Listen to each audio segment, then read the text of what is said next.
میں کچھ قرآن کریم پر ایک نظر ڈالوں اور اس میں دیکھوں کہ عورت کے بارے میں قرآن کریم نے عورتوں کا کیا کردار ذکر کیا ہے اور عورتوں کو کن کن کرداروں میں اللہ تعالیٰ نے یاد کیا ہے تاکہ ہماری طالبات سمجھیں۔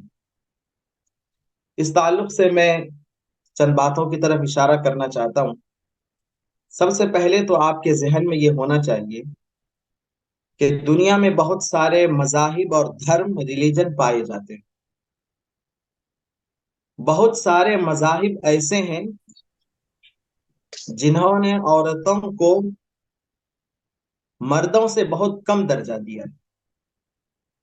بعض نے انسان ہی نہیں سمجھا، بعض نے گناہوں کی جڑ سمجھا، یہاں تک کہ توریت میں جو محرف توریت ہے، اس محرف توریت میں یہودیوں کا یہ نظریہ ہے کہ عورتیں گناہوں کی جڑ ہیں، بنیاد۔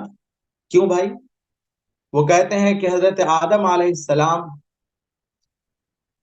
جو جنت سے نکالے گئے اس کی وجہ ان کی بیوی حوا، کہ شیطان نے ان کو پہلے ورغلایا اور حضرت حوا نے پھر حضرت آدم کو ورغلایا اور دونوں نکلے۔ مگر ہم قرآن کریم کو جب آپ دیکھیں گے تو قرآن لکھتا ہے کہ شیطان نے دونوں کو ورغلایا، اور کہیں کہیں تو اللہ تعالیٰ نے حضرت حوا کا ذکر بھی نہیں کیا، سیدھے سیدھے حضرت آدم علیہ السلام کی طرف پھل کھانے کی نسبت کی اور شیطان کے وسوسے کی نسبت کی۔ اللہ تعالیٰ نے بہت ہی وضاحت کے ساتھ ابا ابا ابا ابا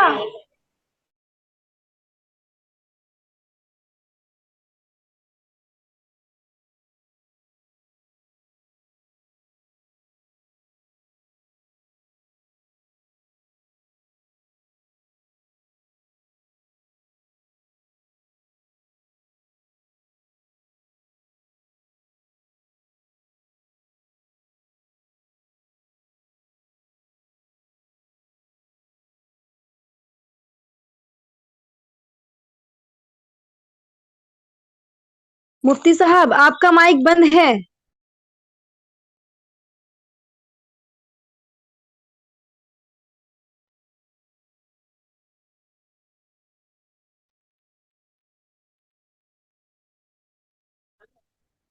صاحب شاید ڈسکنیکٹ ہو گئے ہیں۔ مائک آپ کا میوٹ ہے، مائک کھول لیجیے مفتی صاحب۔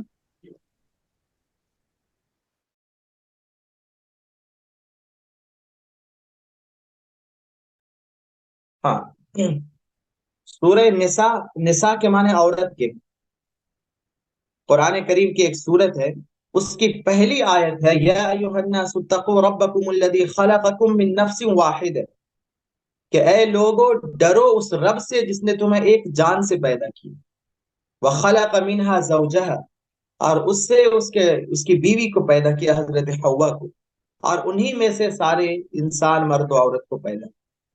یعنی انسانیت ایک ہے، مرد عورت سب ایک ہیں، اور انسانوں میں کوئی عزت والا کوئی ذلت والا ایسا کوئی فرق نہیں ہے۔ یہ پہلا تصور ہے اسلام کا، قرآن کا عورت کے بارے میں، کہ ذرہ برابر بھی اس کی حیثیت اور اہمیت مردوں سے کم نہیں۔ رسول اللہ صلی اللہ علیہ وسلم نے ایک حدیث میں ارشاد فرمایا ان ربکم واحد، تمہارا رب ایک ہے، وَإِنَّ أَبَاكُمْ واحد، تمہارے والد ایک ہیں اور کسی کو بھی دوسرے پر کوئی فضیلت نہیں سوائے تقویٰ کی۔ تو ایک بات تو قرآن نے یہ فرمایا۔ دوسری بات کہ مرد اور عورت کی بات، کہ مرد اور عورت کا کیا مقام۔ حدیث میں رسول اللہ صلی اللہ علیہ وسلم نے ارشاد فرمایا النساء انما النساء شقائق الرجال، کہ عورتیں مردوں کی جیسے سگی کے لیے شقیق کہلاتے ہیں، عورتیں مردوں کے ساتھ ہیں، معاون ہیں، برابر درجے کی ہیں، کوئی کسی بھی چیز میں کوئی کمی نہیں ہے، تمام ذمہ داریوں میں برابر ہیں۔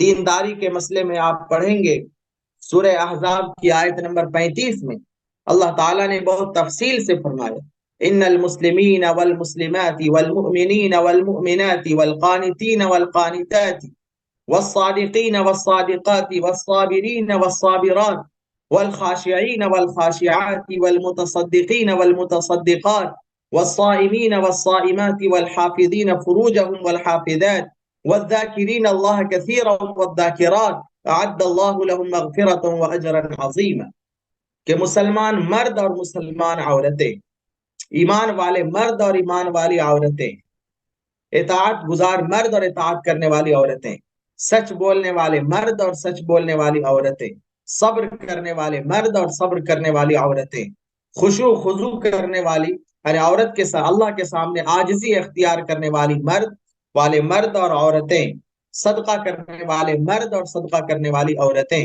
روزہ رکھنے والے مرد اور روزہ رکھنے والی عورتیں، اپنی شرمگاہوں اور عزت کی حفاظت کرنے والے مرد اور عورتیں، اللہ کو کثرت سے یاد کرنے والے مرد اور عورتیں، اللہ نے ان سب کے لیے مغفرت اور بہت بڑے اجر کو تیار کیا۔ کتنی وضاحت کے ساتھ مرد کے ساتھ عورت تمام دین کے کاموں میں اللہ تعالیٰ نے ذکر فرمایا۔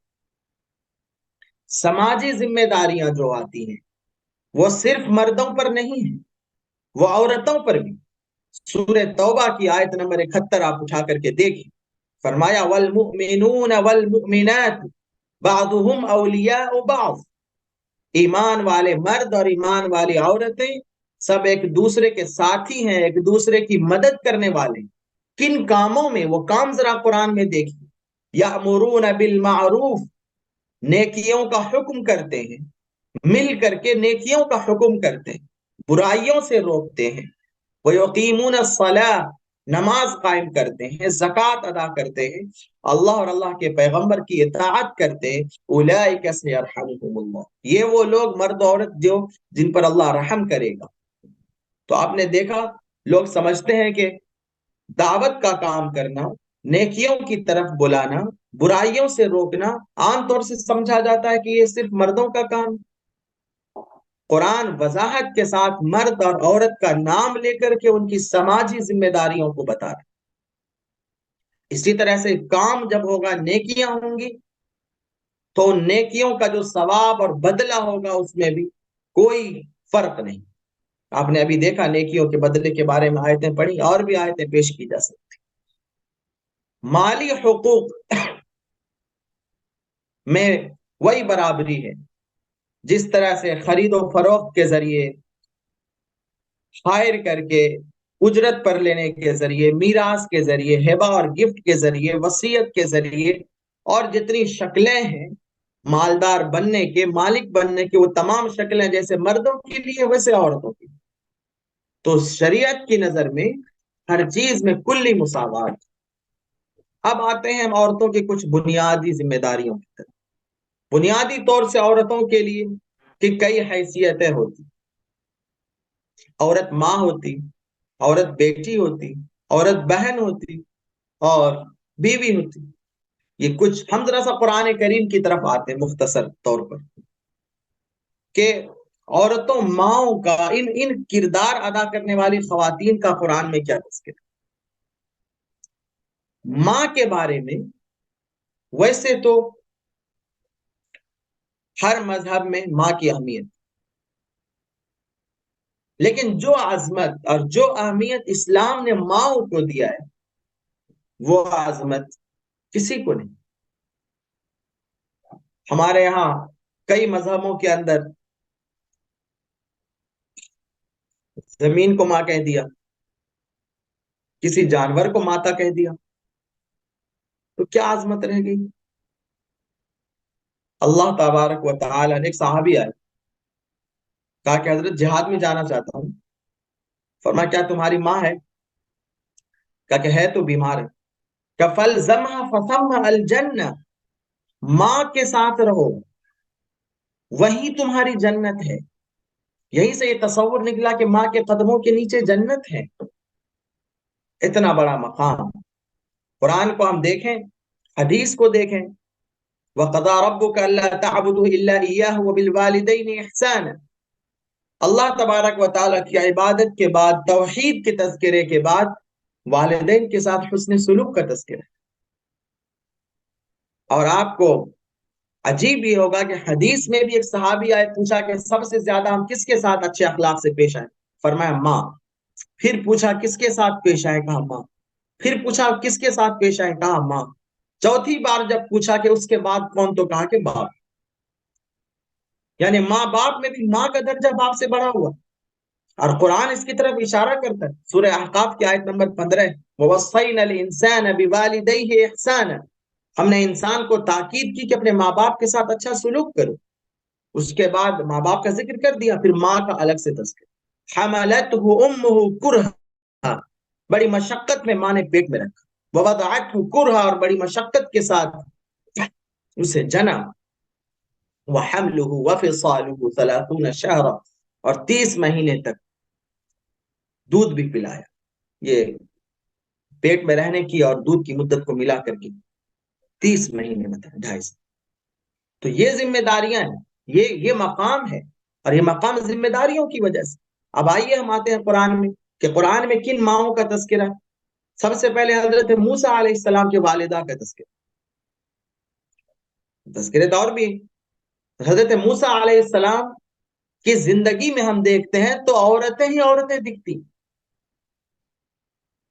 حضرت موسیٰ کا تذکرہ وحی کی شکل میں سورہ قصص میں ہے، وَأَوْحَيْنَا إِلَىٰ أُمِّ مُوسَىٰ أَنْ أَرْضِعِيهِ، کہ موسیٰ کی ماں سے ہم نے وحی کی۔ اللہ کہتے ہیں ہم نے موسیٰ کی ماں کو وحی کر کے بتایا کہ دودھ پلاؤ۔ وہ ڈر رہی تھی، فرعون نے اعلان کر دیا تھا، فرعون نے اعلان کر دیا تھا، اس نجومی نے بتا دیا تھا ایک بچہ پیدا ہوگا بنی اسرائیل میں جس سے تمہاری حکومت ختم ہو جائے گی۔ بچہ پیدا ہو گیا، اب وہ ڈر رہی تھی کہ کیا کرے۔ کہا پہلے تو دودھ پلاؤ، تم اطمینان رکھو، دودھ پلاؤ، اور اس کے بعد حکم دیا کہ اگر تمہیں ڈر ہے، لگ رہا کہ پکڑے جائیں گے، تو اس کو دریا میں ڈال دو، صندوق میں کر کے دریا میں ڈال دو۔ یہ ماں کا تذکر اللہ قرآن میں کہہ رہا ہے۔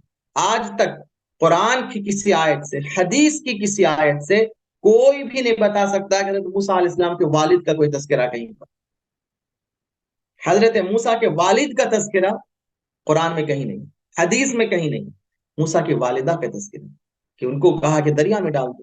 ایک ماں کیسے دریا میں ڈال سکتی؟ مگر وہ ماں تھی جو اللہ والی تھی، اللہ کے حکم پر چلنے والی تھی۔ اسے یقین تھا کہ اللہ ضائع نہیں کرے گا، اللہ کے حکم پر ہم چلیں گے تو۔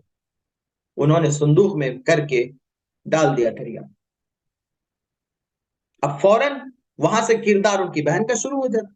عورتوں کو دیکھیے آپ، بہن سے کہا کہ جاؤ سر نگرانی کرو بھائی کی، اپنے دریا میں ڈال دو، نگرانی کرو۔ فَبَصُرَتْ بِهِ عَنْ جُنُبٍ، وہ دور سے اپنے بھائی کو دیکھ رہی تھی، وَهُمْ لَا يَشْعُرُونَ، دیکھا تو وہ دریا کی وہ نالی جو فرعون کے دربار سے گزر رہی تھی، وہ صندوق حضرت موسیٰ کا ادھر ہی جانے لگا، اور ڈر گئی۔ پیچھے پیچھے گئی تو دیکھا کہ فرعون نے اٹھا لیا۔ فرعون کے دل میں آیا کہ یہی شاید وہ بچہ، اور ذبح کرنے ہی کا وہ سال تھا۔ اس نے کہا لاؤ اس کو ذبح کر دیتا۔ تو ان کی بیوی حضرت آسیہ کے دل میں اللہ نے رحم پیدا کیا اور کہا کہ اس کو جو ہے قتل مت کرو، ہمیں اولاد نہیں ہو سکتا یہ کام آ جائے ہمارے، ہم اس کو اولاد بنائے۔ فرعون مان گئے۔ تو آپ اب بیوی کا کردار شروع ہوتا ہے، بیوی پر اور بات کریں گے آگے۔ تو یہ ان کا تذکرہ ہے، بیوی کا بڑی خصوصیت کے ساتھ تذکرہ ہے۔ اس کے بعد حضرت موسیٰ علیہ السلام قبطی کو قتل کرنے کے بعد آگے نکلتے، تو ہم ادھر بھی ہم بعد میں بھی آئیں گے۔ تو ہم یہ کہنا چاہ رہے ہیں کہ قرآن کس اہمیت کے ساتھ حضرت موسیٰ علیہ السلام کی والدہ کا تذکرہ کرا، اور والد کا کہیں کوئی ذکر نہیں۔ یہ اہمیت دیکھیں آپ کہ والدہ کی کتنی اہمیت ہے۔ اس کے بعد آگے آئیے، حضرت مریم علیہ السلام کی والدہ کا تذکرہ، ایک سورہ آل عمران۔ آل کے معنی اولاد کیا تھا؟ عمران کون ہے؟ حضرت مریم علیہ السلام کے والد کا نام عمران۔ یہاں بھی آپ کو عجیب بات ہوگی کہ جیسے حضرت موسیٰ علیہ السلام کے والد کا کوئی تذکرہ قرآن میں نہیں ہے، یہ جو حضرت عمران جن کے نام سے سورہ آل عمران ہے، نام ان کا ضرور آیا ہے قرآن کے اندر، مگر اس عمران کا کوئی بھی واقعہ قرآن میں نہیں ہے۔ واقعہ ہے تو ان کی بیوی کا ہے، اور جو حضرت مریم کی والدہ ہے، وہ جو عمران کی بیوی، ان کا تذکرہ، عمران کا کوئی تذکرہ ہے۔ ان کی بیوی نے یہ نظر مانی تھی کہ مجھے لڑکا پیدا ہوگا تو میں بیت المقدس کی خدمت کے لیے اس لڑکے کو رکھ دوں گی۔ اب لڑکی پیدا ہو گئی حضرت مریم، اللہ نے قرآن میں جو جملہ فرمایا وہ یاد رکھنے کا۔ ہم تو ابھی بات کر رہے تھے کہ عورت مرد برابر ہوتے، مگر جب بیٹی پیدا ہوئی تو اللہ نے فرمایا وَلَيْسَ الذَّكَرُ كَالْأُنثَى، کہ لڑکا اس جیسی لڑکی کی طرح نہیں ہو سکتا تھا۔ جو لڑکی ہم نے تمہیں دی ہے اس جیسا، اس ویسی عظمت والا لڑکا تمہیں نہیں حاصل ہوتا اگر لڑکا ہوتا تمہارے گھر میں۔ لڑکی کی عظمت کے لیے قرآن میں اتنا واضح ہے کہ جب انسان، جب یہاں پر میں پہنچتا ہوں تو ایک عجیب کیفیت میرے دل پر طاری ہوتی ہے جب میں اس آیت پر پہنچتا ہوں، وَلَيْسَ الذَّكَرُ كَالْأُنثَى، کہ جو لڑکی ہم نے تمہیں دی ہے اس جیسا لڑکا نہیں ہو سکتا۔ کہ ماؤں کے لیے، مسلمانوں کو ایک پیغام ہے کہ پیدا ہوتے ہی جو تمہارے ذہنوں میں آنے لگتا ہے کہ لڑکا ہو یا لڑکی، قرآن کی آیت کو دیکھو کہ کیا کہتے ہیں۔ تو مریم کی والدہ کا تذکرہ، اس کے بعد ماں کے تذکرے میں خود حضرت مریم کی طرف جاتے ہیں جو حضرت عیسیٰ علیہ السلام کی والدہ۔ حضرت مریم ایسی خاتون ہے کہ تنہا ان کا تذکرہ قرآن میں ایک ہی خاتون کا نام لے کر تذکرہ ہے، وہ صرف حضرت مریم، اور کسی دوسری خاتون کا تذکرہ قرآن میں آیا ہے تو ضمناً آیا ہے۔ اللہ کو بتانا ہے حضرت موسیٰ علیہ السلام کا تذکرہ کرنا ہے تو ضمن میں ان کی ماں کا اور ان کی بہن کا تذکرہ ہے، اور کسی بھی خاتون کا تذکرہ ضمناً آیا، لیکن حضرت مریم کا تذکرہ اس اہمیت اور اہتمام کے ساتھ ہے جیسے انبیاء کا تذکرہ۔ وَاذْكُرْ فِي الْكِتَابِ مُوسَىٰ وَاذْكُرْ فِي الْكِتَابِ إِبْرَاهِيمَ وَاذْكُرْ فِي الْكِتَابِ إِدْرِيسَ وَاذْكُرْ فِي الْكِتَابِ إِسْمَاعِيلَ، جو انبیاء کے لیے اس طرح سے اہتمام سے اللہ نے ذکر کیا ہے، ٹھیک اسی اہتمام سے وَاذْكُرْ فِي الْكِتَابِ مریم، جتنے اہتمام سے انبیاء کا ذکر کیا گیا اتنے ہی اہتمام سے حضرت مریم علیہ السلام کا ذکر۔ حضرت مریم کا کوئی شوہر نہیں تھا، آپ جانتے ہیں۔ اللہ تعالیٰ نے حضرت جبرائیل علیہ السلام کو بھیجا، انہوں نے ان کے گریبان میں پھونک ماری اور اسی پھونک سے حضرت عیسیٰ علیہ السلام پیدا ہوئے۔ تو حضرت عیسیٰ علیہ السلام، عیسیٰ ابن مریم، قرآن میں کئی مقامات کہ عیسیٰ علیہ السلام کی نسبت ان کے ماں کی طرف کی گئی، اور پورا واقعہ ان کا کیا واقعہ سمجھنے کا ہے۔ ان کی ماں نے نظر مانی تھی کہ ہم بچے کو خدمت کر رکھیں گے بیت المقدس میں، اب لڑکی پیدا ہو گئی، مگر نظر مان لی تھی کہ لڑکی ہی خدمت کرے گی، تو بیت المقدس کی چھت پر ایک مکان بنایا تھا، اس مکان میں حضرت مریم رہتی تھی۔ نگرانی کون کریں گے؟ تو نبی، ان کے خالو تھے حضرت زکریا علیہ السلام، وہ جاتے تھے، دیکھ ریکھ کرتے تھے اور نگرانی کیا کرتے تھے۔ ان کے خالو ان کی نگرانی کیا کرتے تھے، وہ اکیلی رہا کرتی تھی، وہ سیڑھی لگا کے جایا کرتے تھے، جب اترتے تھے سیڑھی اوپر ہی کھنچوا دیا کرتے تھے کہ کوئی اور نہ جائے۔ اس کے بعد حضرت مریم کی اطاعت کا، جب پھونک ماری، لڑکے کو لے کر کے آئے، حضرت عیسیٰ علیہ السلام کو گود میں لے کر کے آئے، تو لوگوں نے کیا کہا؟ ما کان ابوک امرأ سوء وما کانت امک بغیہ، کہ اے مریم تمہارا والد بھی نیک آدمی تھا، تمہاری ماں بھی نیک آدمی تھی، بدکار نہیں تھے یہ لوگ، تو تم ایسا کیسے ہو گئی؟ کیا سمجھا آپ نے اس سے؟ کیا سمجھا اس سے؟ کہ لوگ یہ تانا دے رہے ہیں کہ تمہارے ماں باپ نیک تھے تو تم ایسا کیسے ہو گئی، تم بغیر شادی کے بچہ کیسے لے کے آ سکتے؟ اس کا مطلب یہ ہوا کہ ماں اگر بدکار ہو، باپ اگر نافرمان ہو، تو اس کا اثر اولاد میں منتقل ہوتا ہے۔ ان کی قوم یہ سمجھ رہی تھی، اور اسی لیے تانا دیا حضرت مریم کو، تو ماں اور باپ کا نام لیا، بھائی کا نام لیا، اخت ہارون، پہلے بھائی کا حوالہ دیا، پھر کہا کہ تمہارا تمہارے والد اور تمہاری ماں جو ہے یہ نیک لوگ تھے، تو تم ایسا کیسے ہو سکتی؟ اس میں ماں اور باپ کی ذمہ داری سمجھ میں کہ اولاد کو کیسے دیندار بنانا ہے، کیسے دین پر قائم رکھنا ہے۔ بہرحال حضرت مریم علیہ السلام حضرت عیسیٰ علیہ السلام کو جنا، اللہ تعالی نے معجزے کے طور پر کہا کہ بتا دو۔ کیسا خیال رکھا اللہ تعالی نے، درد اٹھا تو گاؤں سے بھاگی کہ لوگ کیا کہیں گے۔ اللہ نے کہا بھاگو مت، اطمینان سے رہو، یہ دیکھو کنارے دریا ہے، دریا کے کنارے بیٹھ جاؤ اور یہ کھجور کا درخت ہلاؤ، وہاں سے کھجور گرے گی، یہ پانی ہے، اس کو پی کر کے تم آرام سے رہو۔ اور جب بچہ پیدا ہو گیا تو کہا کہ گاؤں جاؤ۔ کیسی خاتون تھی، اللہ کا حکم مانتی جا رہی، بالکل اللہ کا حکم تھا بچے کو لے کر گاؤں میں جاؤ، لوگ کہیں گے کہنا میرا روزہ ہے، اور جب لوگ مزید اصرار کریں گے تو بچے کی طرف اشارہ کر دینا، کہنا وہی بتائے گا، انہوں نے بتا دیا میں اللہ کا بندہ، اللہ کے نبی۔ یہ حضرت مریم تھی، یہ والدہ ہے، قرآن میں والدہ ہے، یہ کردار آپ کا ہے، آپ کو ادا کرنا ہے یہ کردار۔ آئیے بیٹی کی طرف آتے ہیں کہ عورت بیٹی ہوتی ہے تو کیا کر سکتی؟ قرآن کریم نے جس زمانے میں قرآن نازل ہوا ہے اس زمانے میں بیٹیوں کو لوگ زندہ جلا دیا کرتے تھے۔ قرآن کے اما پارا کی سورت یاد بھی ہوگی آپ، سورہ تکویر میں وَإِذَا الْمَوْءُودَةُ سُئِلَتْ بِأَيِّ ذَنبٍ قُتِلَتْ کہ قیامت کے دن اللہ پوچھے گا اس بچی سے جو پیدا ہونے کے بعد جسے زندہ قبر میں ڈال دیا گیا تھا، دفنا دیا گیا تھا، کہ کس گناہ میں اسے قتل کیا گیا۔ ظاہر سی بات ہے بچی سے سوال کرنے کا مقصد اس گناہ کی برائی کو دل و دماغ میں بٹھانا ہے کہ وہ معصوم بچی گواہی دے گی جب اپنے ماں باپ کے خلاف، تو کیا منظر ہے۔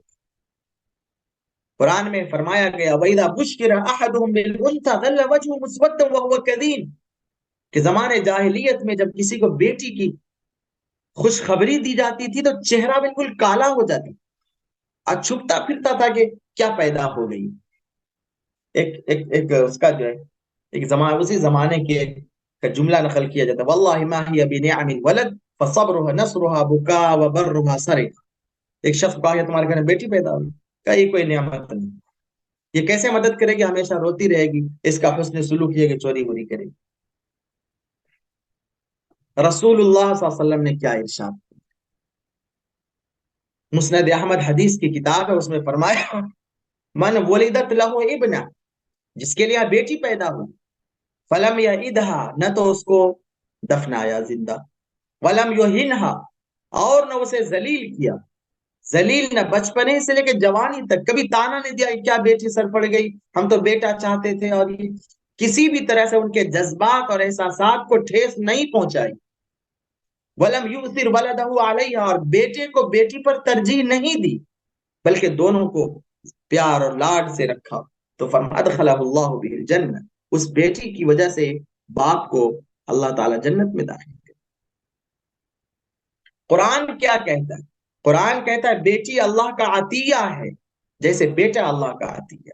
فرمایا للہ ملک السماوات والارض اللہ کے لیے ہے زمین و آسمان کی بادشاہت، یخلق ما یشاء اللہ جسے چاہتا پیدا کرتا، یہب لمن یشاء اناثا وہ ہبہ گفٹ کو کہتے اللہ جسے چاہتا ہے لڑکیاں گفٹ کرتا، وَيَهَبُ لِمَن يَشَاءُ الذُّكُورَ اور جسے چاہتا ہے لڑکے گفٹ کرتا ہے، او يُزَوِّجُهُمْ ذُكْرَانًا وَإِنَاثًا اور جسے چاہتا ہے لڑکے اور لڑکیاں دونوں دیتا ہے، وَيَجْعَلُ مَن يَشَاءُ عَقِيمًا اور جسے چاہتا ہے بانجھ رکھتا ہے، بے اولاد رکھتا ہے، انه علیم قدیر سب اللہ کے فیصلے سے۔ قرآن میں آئیے بیٹیاں، تو ایک تو بیٹی حضرت مریم ہی جس کے بارے میں اللہ نے کہہ دیا کہ وَلَيْسَ الذَّكَرُ كَالْأُنثَىٰ کہ جو بیٹی پیدا ہوئی ہے اس جیسا کوئی بیٹا نہیں ہے، اور مقام ہے آگے آپ پڑھیں گے۔ اب آتے ایک دو بیٹیوں کی طرف، حضرت شعیب علیہ السلام کی دو بیٹیوں کی طرف آتے ہیں، چونکہ اہم سبق ہے اس میں آپ کو، اسی لیے میں نے اس کو منتخب کیا۔ ابھی حضرت مریم موسیٰ علیہ السلام کے بارے میں ہم نے پڑھا سنا آپ نے کہ وہ فرعون کے دربار میں پہنچ گئے، اللہ کو جب کچھ کرنا ہوتا ہے نا اس کے اسباب بنا دیتے، وہ فرعون جسے ختم کرنا ہے بچے کو، وہ بچہ اسی گھر میں پیدا پل رہا، حضرت موسیٰ علیہ السلام سے قتل ہو گیا. اس کے بعد وہ مصر سے بھاگے مدین پہنچے. قرآن کی سورہ قصص میں کئی آیتیں، 5-6 آیتیں. حضرت موسیٰ علیہ السلام مصر سے ڈرے ہوئے بھاگے مدین پہنچے. ایک چشمہ تھا، کنواں تھا، لوگ پانی لے رہے تھے. تو دیکھا کہ لوگ پانی لے رہے ہیں، بھیڑ ہے. تو دیکھا، اچھے توجہ سے سنیے گا، دیکھا کہ 2 لڑکیاں ہیں جو الگ میں بیٹھی ہوئی. حضرت موسیٰ ان لڑکیوں کے پاس پہنچے. کہا بھائی کیا بات ہے، تم کیوں الگ میں کھڑی ہو؟ کہا کہ اصل میں میرے گھر میں ابا بوڑھے ہیں، کوئی کام کرنے والا نہیں ہے، ہم ہی کام کرتے ہیں، اور ہم تو لڑکیاں ہیں، کمزور ہیں. جب سارے مرد پانی لے کر چلے جاتے تب جا کر ہم پانی لیتے. حضرت موسیٰ علیہ السلام نے کہا نہیں، میں تمہیں پانی دوں گا. حضرت موسیٰ علیہ السلام نے پانی لیا، پانی نکالا اور ان کو دے دیا. کہا کہ جاؤ. تو پانی لے کر گھر گئی. ان کے والد نے پوچھا بھائی آج تم اتنا پہلے کیسے آ گئی، اور دن تو تم تاخیر سے آتی تھی. کہا کہ لیکن نوجوان ملے اور انہوں نے ہمیں پانی دے دی. حضرت شعیب نے کہا، وہ شعیب تھے، کہا جاتا ہے وہ نبی تھے. کہا کہ ایک بیٹی کو بھیجا کہ جاؤ اور ان کو بلا کر کے لاؤ. وہ بیٹی، توجہ سے سننے کی چیز یہ ہے کہ وہ بیٹی کتنی بڑی اور عظیم ہے اللہ کی نظر میں، کہ اللہ اس کے آنے کا، اس کے چلنے کا، اس کی گفتگو کے انداز کا تذکرہ کر رہا ہے. قرآن میں فَجَاءَتْهُ إِحْدَاهُمَا تَمْشِي عَلَى اسْتِحْيَاءٍ قَالَتْ إِنَّ أَبِي يَدْعُوكَ لِيَجْزِيَكَ أَجْرَ مَا سَقَيْتَ لَنَا. ایک بیٹی آئی اور چلتی ہوئی، شرم کے ساتھ چلتی ہوئی، اور اس نے کہا، چلتی ہوئی آئی اور کہا، حالانکہ آئی کہہ دیتے کافی تھا، مگر چلتی ہوئی، شرم کے ساتھ چلتی ہوئی آئی اور کہا کہ میرے ابا آپ کو بدلہ دینا چاہتے ہیں جو آپ نے ہمارے لیے کام کیا. تو گئے وہ. میں نے اس کو ذکر کیوں کیا؟ کئی باتیں ہیں اس میں. نمبر 1، حضرت موسیٰ علیہ السلام لڑکیوں کے پاس پہنچے اور جا کر بات کی جا سکتی، ضرورت پر بات کی جا سکتی ہے. کوئی ایسا مسئلہ نہیں کہ بات ہی نہیں کی جائے گی، بات کی جائے گی، اصول سے بات کی جائے گی. حضرت زکریا جو حضرت مریم کے خالو تھے، وہ حضرت زکریا کو حضرت مریم کے پاس جا کر اس کے حال احوال کو دریافت کرتے تھے. خالو محرم نہیں ہے، خالو غیر محرم ہے. آپ کا خالو آپ کا محرم نہیں، اجنبی آپ کے لیے، نہ محرم آپ کے لیے. مگر حضرت زکریا جاتے ہیں، حال احوال پوچھتے ہیں. حضرت موسیٰ پہنچے وہاں جا کر ان سے بات. جب حضرت شعیب نے بیٹی کو بھیجا تو نے کہا کہ دونوں بیٹی جاؤ، ایک بیٹی کو بھیجو، ایک ہی کو بھیجو. حالانکہ وہ نوجوان کون ہے، کیسا ہے، کہہ سکتے تھے کہ دونوں بیٹیاں جاؤ، ایک کو بھیجو. انہوں کا اندازہ ہو گیا تھا کہ ایسا نوجوان جو مدد کر سکتا ہے، وہ خطرے، ایسا نہیں ہے کہ ڈرا جائے. اب میں نے کہا کہ بات ہوگی تو کیسے ہوگی، اس پر آپ کو توجہ دلانی مقصود ہوگی.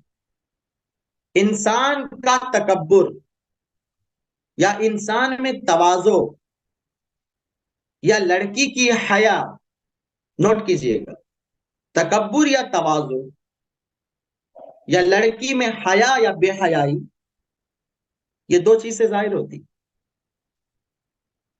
نمبر 1، چال،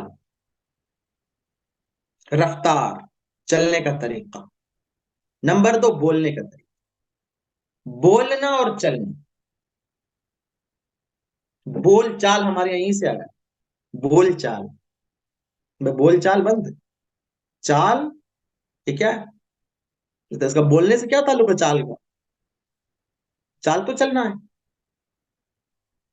قرآن کیا ذکر کرتا ہے لڑکی کے، اس لڑکی کے بارے میں جو آئی، تمشی، چلتی ہوئی، علی استحیا، حیا سے، اور قالت، چل کر آئی، بولی، بیچ میں رکھا حیا، حیا کے ساتھ چلی اور حیا کے ساتھ بولی. حیا کے ساتھ کیسے بولیں گے؟ تو چال صحیح ہونی چاہیے. کہتے ہیں نا آپ کا باڈی لینگویج جس کو کہتے ہیں، چلنے کا بھی انداز تھوڑا سا متوازن ہونا چاہیے. قرآن میں اور وَلَتَمْشِ فِي الْأَرْضِ مَرَحًا، مٹک کر تکبر کے ساتھ بالکل کھڑی چپل لے لی اور اس سے بالکل چل رہے ہیں عجیب طرح سے. یہ نہیں، چال آپ کی صحیح ہونی چاہیے. گفتگو کا انداز عورتوں کے لیے بتایا گیا ہے کہ اس میں تھوڑی سی کڑک ہونی چاہیے. بالکل ہی ایسے آواز کو نرم کر کے باریک کر کے ایسے بالکل بول رہے ہیں کہ جیسے کوئی بھی آدمی بات کرے اور ایک آدمی کے دل میں جو مرض شیطان پیدا کرتا ہے وہ مرض پیدا ہو جائے مردوں میں. آپ مضبوطی کے ساتھ گفتگو. ان عورت کی شرم بھی اور بے شرمی بھی رفتار سے ظاہر ہوتی ہے اور گفتار سے ظاہر. بولنے کا انداز تکبرانہ نہیں ہونا ہے، مگر مردوں سے جب بات ہونی ہے تھوڑی کڑک کے ساتھ، صاف صاف بات ہونی اور رفتار تواضع والی ہتھیار. اس پر اور کبھی ہم بات کریں. لڑکی جو گئی، حضرت موسیٰ پہنچے، موسیٰ نے اپنے واقعات بتائے تو ایک بیٹی نے کہا، حضرت شعیب کی ایک بیٹی نے کہا کہ اس کو کرائے پر رکھ لیجیے، گھر میں کوئی نہیں ہے. کرائے پر رکھنے کے لیے دو چیزیں ہونی چاہیے، قوی اور امین. لڑکی ذکر کرتی کہ طاقتور چاہیے اور ایماندار چاہیے. ہم دیکھتے ہیں اس میں دونوں چیزیں، طاقتور بھی اور ایماندار بھی. عورتوں کے مشورے کو نہ مانو بھائی، عورت کی بات کو نہ مانو، عورت آدھی عقل کی ہوتی. قرآن میں عورتوں کے جو جملے آئے ہیں اس میں سے کتنے اتنے حکیمانہ جملے آئے ہیں کہ اس بیان سے باہر. بلقیس کا جملہ ہے، ان الملوک اذا دخلوا قرية افسدوها، کہ بادشاہ جب داخل ہوتے ہیں کسی گاؤں میں، جب قبضہ کرتے ہیں کسی ملک پر تو اس کو فساد مچا دیتے ہیں. یہ جملہ بلقیس کا ہے اور آج تک وہ جملہ تاریخ سے ثابت ہے. ایک جملہ حضرت شعیب کی اس بیٹی کا ہے کہ جس کو آپ کرائے پر لیں گے وہ طاقتور اور امانت دار ہوگا. حکیمانہ جملہ ہے، عورتوں کے ذہن سے نکلا. اسی طرح اس واقعے میں ہم نے دیکھا کہ بیٹیاں پانی لینے کے لیے گئی. بیٹیاں کام کر سکتی ہیں، محنت کر سکتی ہیں، عمل کر سکتی ہیں. وہ کہیں مدرس ٹیچر بن سکتی ہے، کہیں ڈاکٹر بن سکتی، کہیں سماجی کارکن ہو سکتی، صحافی ہو سکتی، ساری چیزیں ہو سکتی. تو یہ قرآن میں، یہ قرآن کے پیغامات رسول اللہ صلی اللہ علیہ وسلم نے ارشاد فرمایا. ہاں ذمہ داریاں ہیں، حسن تربیت ہونی چاہیے. فرمایا کہ من کان لہ ثلاث بنات، جس شخص کے پاس 3 بیٹیاں اور وہ ان کی صبر کرے، ظاہر بیمار ہوں گی، ان پر اخراجات بھی ہوتے ہیں، صبر کریں، اللہ تعالیٰ جنت میں ان کو داخل کرے. ایک صحابی نے پوچھا کسی کو 2 ہی بیٹی ہو تو؟ کہا 2 ہو تو بھی جنت میں جائے. کہا 1 ہی بیٹی اور اسی کی نگرانی دیکھ بھال کر رہا ہے، کہا تو بھی جنت میں جائے. اب کیا چاہیے؟ اب آتے ہیں ذرا سا بیوی کی طرف آخری مرحلے میں، جو بات کو ختم کر دیں. بیویاں کیا کیا لوگوں نے تصور بنا رکھا، عورتوں کو کیا کیا بنا رکھا لوگوں نے. قرآن کیا کہیں، اللہ کی نشانیوں میں سے ایک ہے بیوی. یعنی اجنبی مرد ہیں، کوئی تعلق نہیں ہے، کوئی رشتہ نہیں ہے، اور وہ زندگی بھر کے لیے صرف ایک جملے کی وجہ سے، ایک بار قبول کرنے کی وجہ سے زندگی بھر کے لیے ساتھ بن جائے. یہ اللہ کی نشانی ہے. اللہ نے اس کو نشانی کے طور پر فرمایا سورہ روم میں، وَمِنْ آيَاتِهِ أَنْ خَلَقَ لَكُم مِّنْ أَنفُسِكُمْ أَزْوَاجًا.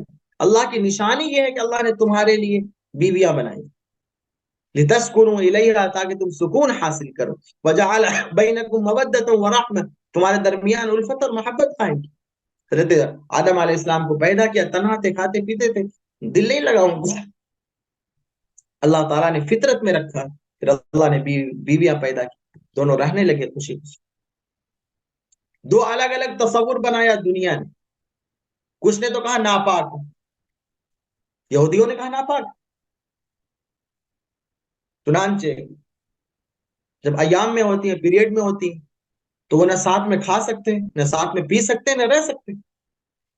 مدینے میں یہودی تھے، ان کا کلچر وہاں مدینے کے لوگ جانتے تھے، جو کہ مسئلے کے بتانے میں کوئی شرم نہیں، اور اس کو حدیثوں میں لکھا گیا، اس لیے میں بتاتا ہوں مقام سمجھانے کے لیے بیویوں کہ آپ ہو ایک امہات المومنین میں سے ایک ام المومنین، ان کی نماز چھوٹ گئی، ناپاک ہوئی، بستر سے الگ ہو گئی، رسول اللہ صلی اللہ علیہ وسلم نے ارشاد فرمایا کیوں الگ ہوئی، کہاں جا رہی؟ کہا میری نماز چھوٹ گئی۔ تو کیا ہو گیا نماز چھوٹ گئی؟ بستر الگ کرنے کی کیا ضرورت؟ تم یہاں رہو۔ جو مدینے میں یہودیوں نے جو فساد مچایا تھا، آپ نے اس کی اصلاح فرمائی۔ تو نہ تو وہ ناپاک ہے اور نہ ہی وہ کھلونا ہے کہ صاحب اس کو جو ہے سامانوں کے بیچنے کے لیے اور اس کے لیے نمائش کے لیے بھی نہیں، وہ ایک ذمہ دار انسان ہے، اس کے حقوق ہیں، اس کے فرائض ہیں، اس کی ذمہ داریاں ہیں، اس کو گھر سنبھالنا ہے، اس کو سماج سنبھالنا ہے، اس کو تمام سماج کی ذمہ داریوں میں حصہ لینا ہے۔ رسول اللہ صلی اللہ علیہ وسلم نے ارشاد فرمایا کہ ساری دنیا متاع ہے، ایک سامان ہے، وخیر متاع الدنیا المرأۃ الصالحہ، سب سے بہترین دنیا کا جو خزانہ ہے وہ عورت ہے، نیک عورت۔ عورتوں کے حقوق طے کیے گئے، شوہروں پر حقوق طے کیے گئے، مالی حقوق طے کیے گئے کہ مہر دینا ہوگا، اور اب مرد کو مہر دینا۔ اب یہ تصور ہے کہ مرد کو دینا ہوگا، غیروں کے یہاں تصور ہے عورتوں کو دینا ہوگا شادی میں، اور غیروں سے ہم نے یہ اٹھایا ہے، ہم نے لیا ہے۔ یہ اصلاح مرد کر بھی نہیں پائے گا جب تک کہ عورتوں کا اس میں حصہ نہ ہو۔ تقریریں ہوتی رہتی ہیں جلسوں میں اصلاح معاشرہ کی، جہیز کی، اس کی اس کی، لیکن جب معاملہ اپنے گھر کا آتا ہے خواتین کے سامنے مرد گھٹے ٹیکتے۔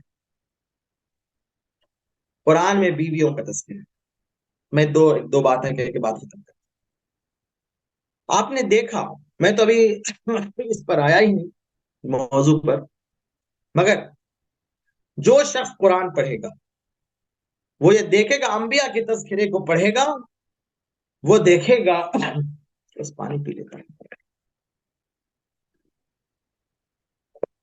کہ ہر جگہ ہر نبی کے تذکرے میں عورت کا تذکرہ ہے۔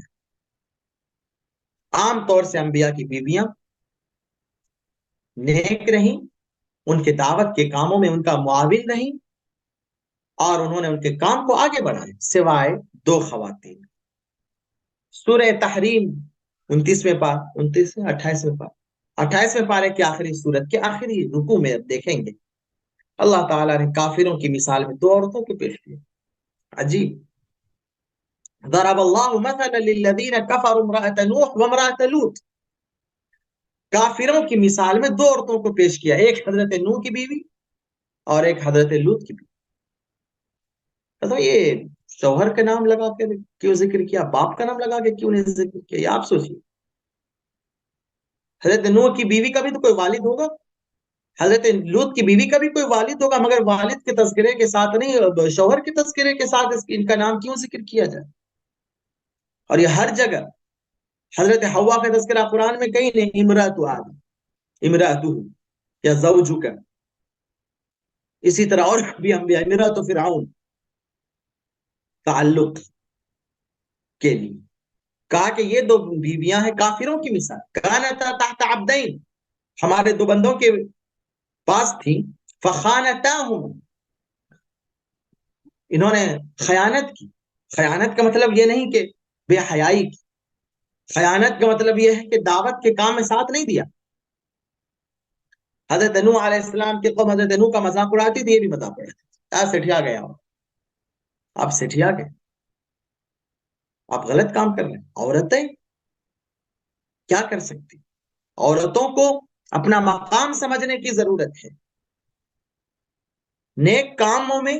ویسے بھی شوہر کی اطاعت کو تو بہت اہمیت کے ساتھ بیان کیا گیا، اگر ہاں غلط کام اگر شوہر کرنے کے کوئی بھی حرام کام تو اس میں نہیں لگنا، مگر جائز کاموں میں اور دین کے کاموں میں ان کا ساتھ دینا، وہ ساتھ دینا ضروری ہے، مگر ان دونوں عورتوں نے ساتھ نہیں دی۔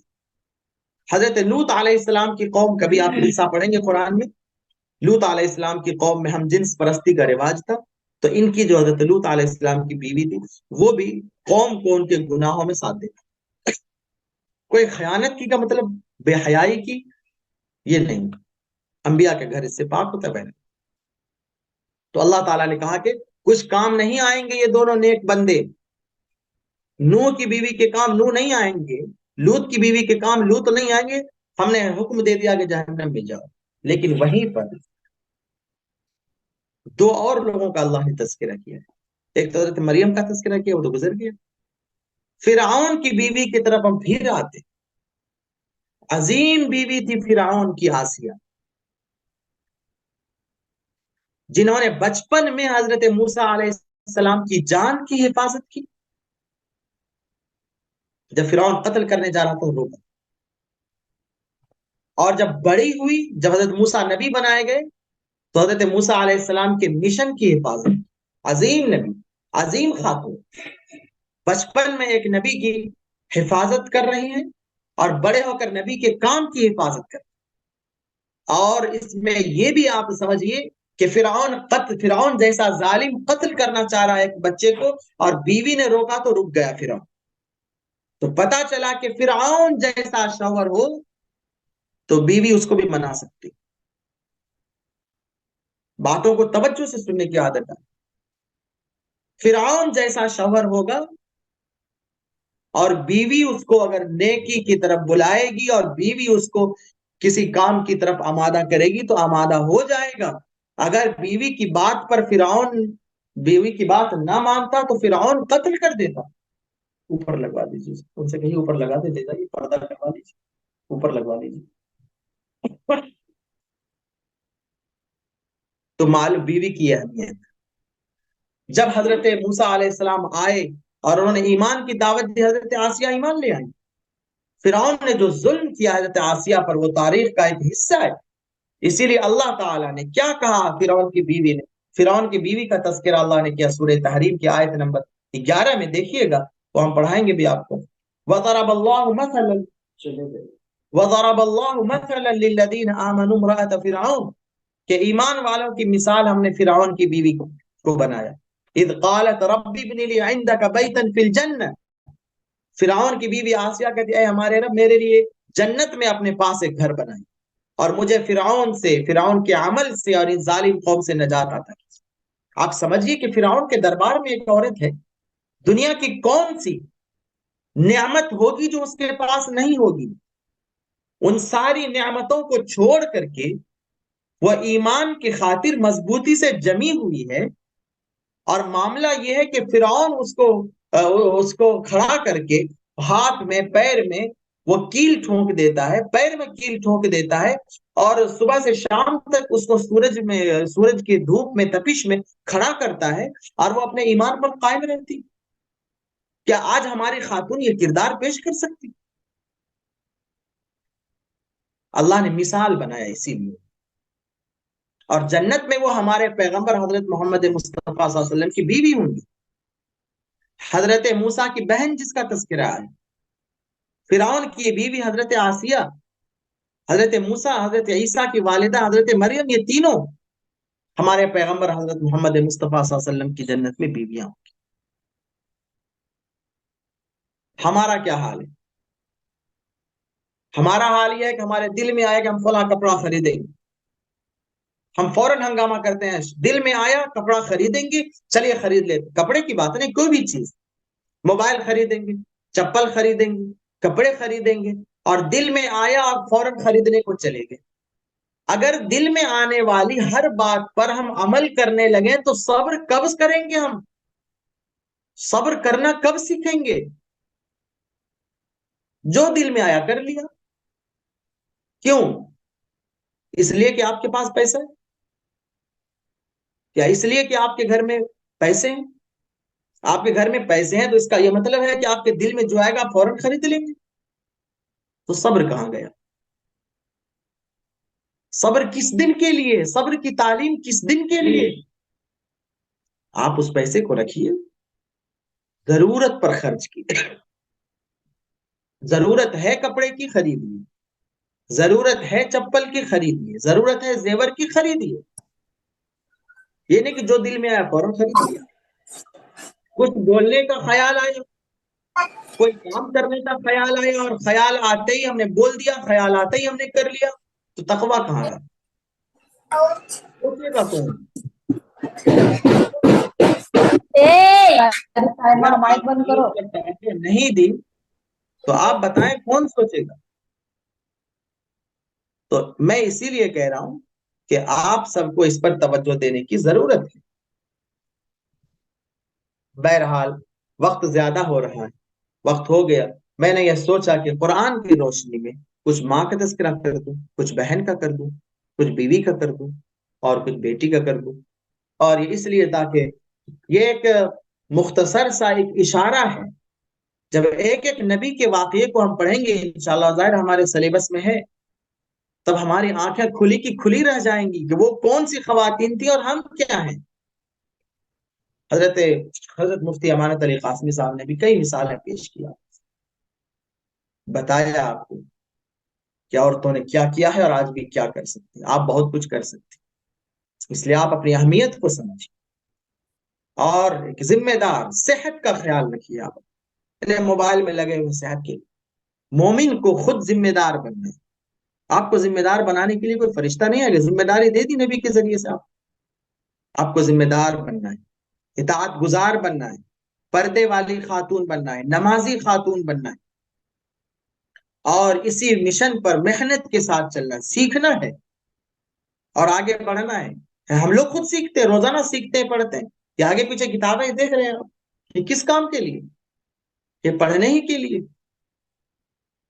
ایسا بہت ہوا ہے کہ میری جو بعض دفعہ صحت کا مسئلہ بھی رہا تو مطالعے کی عادت کی وجہ سے. تو بہرحال آپ کو میں نصیحت کرتا ہوں, امید ہے سب سے پہلے ہمیں آپ سب سے کہ انشاءاللہ آپ سب اس معیار کو انشاءاللہ پورا کریں گی, اور اس امید کو پورا کریں گے جو آپ سے ہم لگائے ہوئے, اور سماج میں جو ضرورت ہے آپ اس کو انشاءاللہ پورا کریں گے. اور دوسری بات آخری میں یہ کہنی تھی کہ مفتی صاحب نے اعلان کر دیا, اور یہ لکھا گیا تھا گروپ میں کہ چونکہ بہت ساری طالبات 12-15 کے قریب طالبات وہ جو نئی بیچ میں آ رہی ہیں, تو ٹھیک ہے, جن کو لگ رہا ہے کہ ہمارا سبق کمزور رہ گیا اور ہم مزید مضبوط کریں گے تو نئی بیچ میں آ جائیں. دونوں گروپ کو ایک کر دیا گیا. اب شام میں ہمارا ایک گروپ مولانا عبدالرحمان صاحب اعلان کر دیں گے, پیر کے دن انشاءاللہ 7:30 سے 7:30 سے انشاءاللہ ہمارا یہ سبق چلے گا. بعض کے ساتھ ٹائم کا مسئلہ ہو سکتا ہے, جو شام میں تھی ان کے لیے میں کہتا ہوں علم کے لیے تھوڑی سی قربانی اور تھوڑی سی مشقت آپ برداشت کر لیں. یہ سب آپ ہی کے لیے, تھوڑی سی مشقت کو آپ برداشت کر لیں. اور نئے بیچ میں داخلے جاری ہیں, آپ اس کی طرف لوگوں کی رہنمائی کریں, نیکیوں کی طرف بلانا, رہنمائی کرنا, یہ آپ کا کام ہے, یہ ڈیوٹی ہے. اتنی ساری محنت جب ہو رہی ہے تو اس سے لوگ فائدہ اٹھائیں اور ہر گھر تک علم کی روشنی پہنچے, یہی مقصود ہے. بہرحال شاید طویل گفتگو میری ہو گئی طبیعت کی خرابی کے باوجود. کتنا وقت ہوا سر؟ 8 بجے 10 منٹ 9 بجے. تو بہت زیادہ ہو گیا. تو بہرحال میں اپنی بات کو اسی پر ختم کرتا ہوں, اور امید کرتا ہوں کہ اللہ تبارک و تعالی آپ سب سے کام لے, آپ سب کو نیک بنائے, اور ہمارے تمام مقاصد حسنہ کی اللہ تعالیٰ تکمیل فرمائے. وآخر دعوانا الحمدللہ رب العالمین. دعا کرتے کیا؟ جی دعا کریں.